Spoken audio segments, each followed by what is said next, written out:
مسجد الحرام مکۃ المکرمہ اور مسجد النبوی مدینہ المنورہ سے خطبے کا اردو ترجمہ کے لیے ہمارے سوشل نیٹ ورک کو فالو کرنا نہ بھولیں اور اپنے دوست احباب کے ساتھ بھی ضرور شیئر کیجیے۔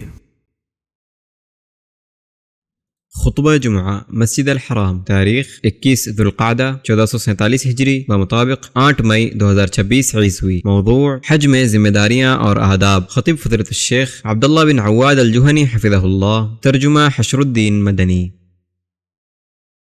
تمام تعریف اللہ کے لیے ہے جس نے اس امت کے لیے اسلامی احکامات پورے کیے، صاحب استطاعت پر بیت اللہ الحرام کا حج فرض کیا اور اس پر عظیم فضل و انعام مرتب کیا، اور جو خانہ کعبہ کا حج کرے اور اس میں فحش اور فسق کا ارتکاب نہ کرے، اس سے وعدہ کیا ہے کہ وہ اپنے گناہوں سے ویسے ہی نکلے گا جیسے اس کی ماں نے گناہوں سے صاف ستھرا جنم دیا تھا۔ یہ وہ حج مبرور ہے جس کی جزا اللہ تعالیٰ نے سلامتی کے گھر جنت ہی کو مقرر کیا ہے۔ میں اس پاک ذات کی حمد بیان کرتا ہوں اور شکر بجا لاتا ہوں اور گواہی دیتا ہوں کہ اس اللہ کے سوا کوئی معبود برحق نہیں جو بادشاہ پاک اور سلام ہے، اور میں گواہی دیتا ہوں کہ محمد اس کے بندے اور رسول ہیں جو نماز پڑھنے، حج کرنے، زکوٰۃ دینے اور روزہ رکھنے والوں میں سب سے افضل ہیں۔ اللہ درود نازل کرے آپ پر، آپ کے آل و اصحاب پر جو نیکوکار معزز ہیں، اور ان لوگوں پر جو اچھی طرح ان کی پیروی کریں جب تک رات و دن کا ایک کے بعد دیگرے آنا جانا رہے، اور بہت زیادہ ان پر سلامتی نازل کرے۔ اما بعد، مسلمانوں، بیت اللہ الحرام کے حاجیوں، میں تمہیں اللہ عز و جل کے تقوی اور خلوت و جلوت میں اس سے ڈرنے کی وصیت کرتا ہوں، کیونکہ تم اس کے قبضے میں، اس کے قہر و غلبہ کے نیچے اور اس کے ارادے کے تابع ہو۔ اس سے کوئی مفر نہیں اور اس کے سوا کوئی ٹھکانہ نہیں۔ تم قول و عمل میں اللہ کے ساتھ سچے بنو، اللہ کی کتاب اور اس کے رسول کی سنت کو مضبوط سے تھام لو کہ ان دونوں میں سعادت، عزت اور نجات ہے، اور جان لو کہ اللہ جیسے تمہارے ظاہری امور کو جانتا ہے ویسے ہی تمہارے باطنی امور کو بھی جانتا ہے۔ اس سے تمہارا کوئی بھی معاملہ پوشیدہ نہیں ہے۔ اللہ کے بندو، اللہ تعالیٰ نے محمد صلی اللہ علیہ وسلم کی امت پر احسان کرتے ہوئے اسے حق کے نشانات کی رہنمائی کی، اس کے لیے رشد و ہدایت کے اسباب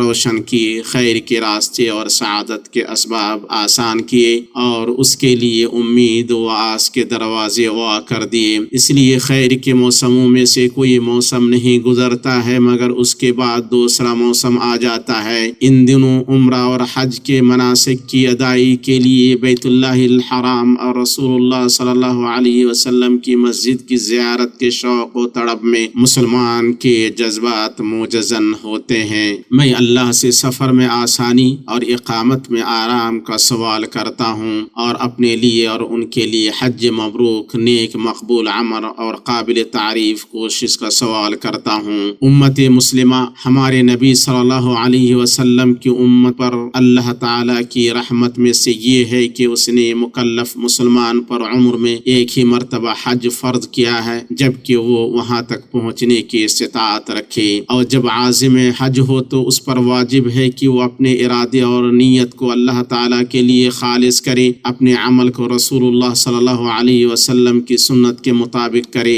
حلال کمائی سے سفر خرچ چنے اور خرچ کرنے میں وسعت سے کام لے، کیونکہ اللہ تعالیٰ پاک ہے اور وہ پاک کو ہی قبول فرماتا ہے۔ یہ اس کے لیے عظیم اجر کا سبب ہے۔ امام حاکم نے ام المؤمنین عائشہ رضی اللہ تعالی عنہا وعن ابیہا سے روایت کیا ہے کہ رسول اللہ صلی اللہ علیہ وسلم نے ان سے ان کے عمرے کے سلسلے میں فرمایا، تمہیں اسی قدر اجر ملے گا جس قدر تمہاری تکان اور تمہارا خرچ ہوگا۔ اسے امام حاکم اور دارقطنی نے روایت کیا ہے۔ پیارے حاجی، میں آپ کو خصوصی طور پر نصیحت کرتا ہوں کہ آپ اللہ تعالیٰ کے لیے عمل کو خالص کریں، اپنا دل اللہ سبحانہ و تعالیٰ کے سوا کسی سے نہ لگائیں، اور اپنی ضرورتوں کی تکمیل صرف اللہ تبارک و تعالیٰ سے طلب کریں۔ وہی کی ضرورتیں پوری کرنے والا، دعائیں قبول کرنے والا ہے، وہ ہر چیز پر قادر ہے اور ہر کوئی اس کا محتاج ہے۔ اللہ تعالیٰ نے فرمایا بے کس کی پکار کو جب کہ وہ پکارے کون قبول کر کے سختی کو دور کر دیتا ہے اور تمہیں زمین کا خلیفہ بناتا ہے کہ اللہ تعالیٰ کے ساتھ اور معبود ہے تم بہت کم نصیحت اور عبرت حاصل کرتے ہو۔ اللہ تعالیٰ نے اور فرمایا اور اگر تم کو اللہ تعالیٰ کوئی تکلیف پہنچائے تو بجز اس کے اور کوئی اس کو دور کرنے والا نہیں ہے، اور اگر وہ تم کو کوئی خیر پہنچانا چاہے تو اس کے فضل کا کوئی ہٹانے والا نہیں۔ وہ اپنا فضل اپنے بندوں میں سے جس پر چاہے نچھاور کر دے اور وہ بڑی مغفرت بڑی رحمت والا ہے۔ اللہ کے بندوں، اللہ کا تقوی اختیار کرو، اللہ کی حرمتوں کی تعظیم کرو، اس کے گھر کے پاس بلد امین اور اس کے رسول کریم صلی اللہ علیہ وسلم کے شہر میں آداب کی پابندی کرو، اور حج کو صاف ستھرا بنانے، عمل کو اللہ کے لیے خالص کرنے، اچھے برتاؤ، اچھے کلام اور سنت پر چلنے کی کوشش کرو، اجر و ثواب سے سرفراز ہوگے۔ اے اللہ ہم تجھ سے سچے ایمان، نیک مقبول عمل، خالص توبہ، حج مبرور، اپنے گناہوں کی مغفرت، اپنے عیبوں کی پردہ پوشی، اپنے دلوں کی ہدایت، اپنی بصیرتوں کی روشنی اور تیری رحمت و خوشنودی کا سوال کرتے ہیں۔ اے اللہ تو ہمیں، ہمارے والدین اور تمام مسلمانوں کو بخش دے، بے شک تو بڑا بخشنے والا مہربان ہے۔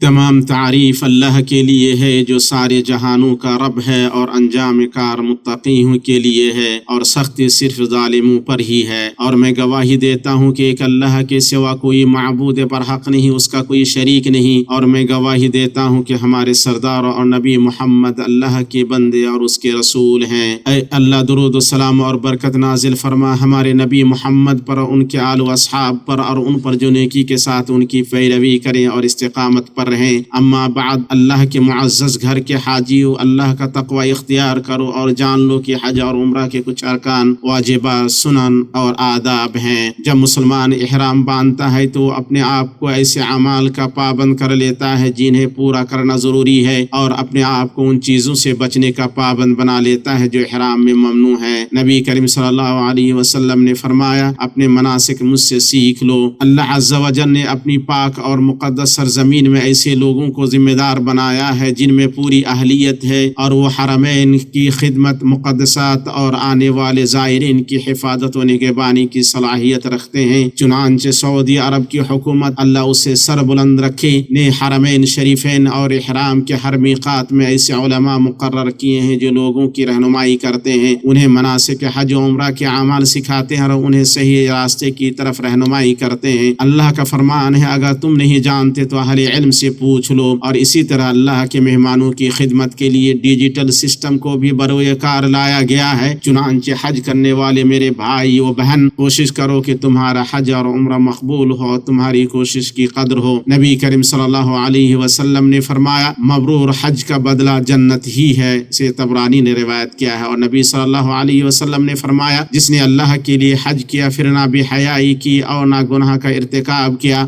تو ایسے لوٹتا ہے جیسے اس کی ماں نے اسے جنا تھا۔ اسے امام بخاری نے روایت کیا ہے۔ اللہ کے گھر کے حاجیوں، اس مقدس سرزمین میں جو وحی اور قرآن کے نزول کی جگہ ہے، تمہارے لیے موقع ہے کہ ایسے گناہوں کی گندگیوں پر ندامت کے آنسو بہاؤ، یہ تمہارے گناہوں کو دھل دیں گے، اور اپنے رب سے اپنے گناہوں کی بخشش مانگو، وہ انہیں معاف فرما دے گا، اور اللہ سے سچی اور خالص توبہ کرو، وہ توبہ قبول فرمائے گا۔ اللہ کے بندو، اللہ کی سب سے بہتر مخلوق محمد بن عبداللہ پر زیادہ درود بھیجو۔ اللہ آپ پر اور آپ کی آل پر درود و سلام نازل کرے۔ اے اللہ خلفاء راشدین اور تمام صحابہ سے راضی ہو جا، اور تابعین سے، اور جو قیامت کے دن تک ان کی اچھی طرح پیروی کرے ان سے۔ اے اللہ حاجیوں اور معتمرین کی حفاظت فرما۔